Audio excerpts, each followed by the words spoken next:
નમસ્કાર મિત્રો, શેરબજાર ગુજરાતી યુટ્યુબ ચેનલમાં તમારા બધાનું સ્વાગત છે।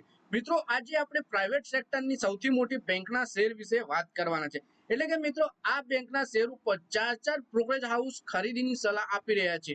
તો આ કયો શેર છે એના વિશે આપણે તમામ માહિતી ડિટેલમાં જોઈએ। ચાર બ્રોકરેજ હાઉસ આ શેર ઉપર કેમ બુલિશ જણાઈ રહ્યા છે એ પણ આપણે જોઈએ। તો આ વિડીયોને તમે પૂરેપૂરો જોજો, જેથી કરીને જો તમે પ્રાઇવેટ સેક્ટરની બેંકમાં રોકાણ કરવાનું વિચારી રહ્યા હોવ તો તમને આ શેર વિશેની માહિતી મળી રહે। પણ કોઈ પણ શેરમાં તમે ખરીદી કરવાનું વિચારો ત્યારે તમારા ફાઇનાન્શિયલ એડવાઇઝર જોડે આ શેરને લઈને તમારે ચર્ચા કરી લેવી, અથવા પછી તમે જાતે પણ આ શેર વિશેની માહિતી મેળવી શકો છો। પછી જ તમારે શેર બજારમાં રોકાણ કરવાનો નિર્ણય કરવો જોઈએ।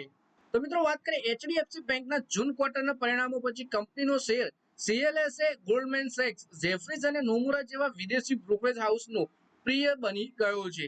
બેંકના ત્રિમાસિક પ્રદર્શનથી ખુશ બ્રોકરેજ હાઉસીસે એચડીએફસી બેંકના શેર પર તેજીનું વલણ અપનાવ્યું છે। બેંકે અપેક્ષા મુજબ કામગીરી કરી છે અને પ્રી પ્રોવિઝન ઓપરેટિંગ પ્રોફિટ એટલે કે પીપીઓપી અને ટેક્સ રિવર્સલને કારણે નફામાં અપેક્ષા કરતા વધુ સારા પરિણામો નોંધાવ્યા। આ જ કારણે બ્રોકરેજ કંપનીઓ રોકાણકારોને એચડીએફસી બેંકના શેરમાં રોકાણની સલાહ આપે છે। એટલે કે બેંક છે એચડીએફસી બેંક અને ચાર બ્રોકરેજ હાઉસ ખરીદીની સલાહ આપી રહ્યા છે, કેમ કે કંપનીના જૂન ક્વાર્ટરના પરિણામો સારા લાગી રહ્યા છે બ્રોકરેજ હાઉસને।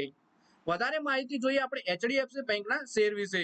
સોમવારે 21 જુલાઈના રોજ એચડીએફસી બેંકનો શેર લગભગ 2.25% ઉછાળા સાથે 2000 રૂપિયાના સ્તરને પાર કરીને ટ્રેડ થયો છે। છેલ્લા એક મહિનામાં આ શેર 2.73% ઉછાળો થયો છે અને 2025માં તેને રોકાણકારોને 12%નું વળતર આપ્યું છે, જ્યારે છેલ્લા એક વર્ષમાં તેની કિંમત 31.38% વધી છે।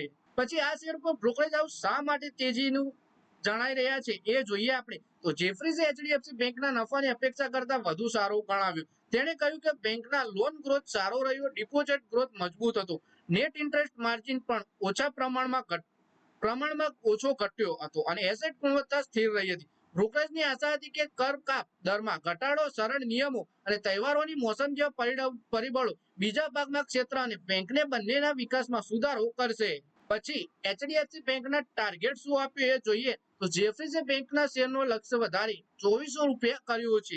તેના અમેરિકન ડિપોઝિટરી રિસર્વ એડીઆર નું મૂલ્ય $92 નક્કી કરવામાં આવ્યું, જે સોમવારે બેંકનો શેર 2.25% વધી 2001.50 ઉપર બંધ થયું। ગોલ્ડમેન સેક્સે જણાવ્યું કે બેંકનું પ્રદર્શન તેના અંદાજા સાથે સુસંગત રહ્યું। તેણે કહ્યું કે બેંકના લોન વૃદ્ધિ તેના માર્ગદર્શનને પૂર્ણ કરવાની સ્થિતિમાં છે અને H2માં વધુ સારા એનઆઈએમ અને ઓપરેટિંગ લીવરેજમાં નફામાં વધુ સારો વધારો કરશે। બ્રોકરેજે નાણાકીય વર્ષ 2025માં 12% અને નાણાકીય વર્ષ 2027માં 20% ઓપરેટિંગ નફામાં વૃદ્ધિનો અંદાજો લગાવ્યો છે।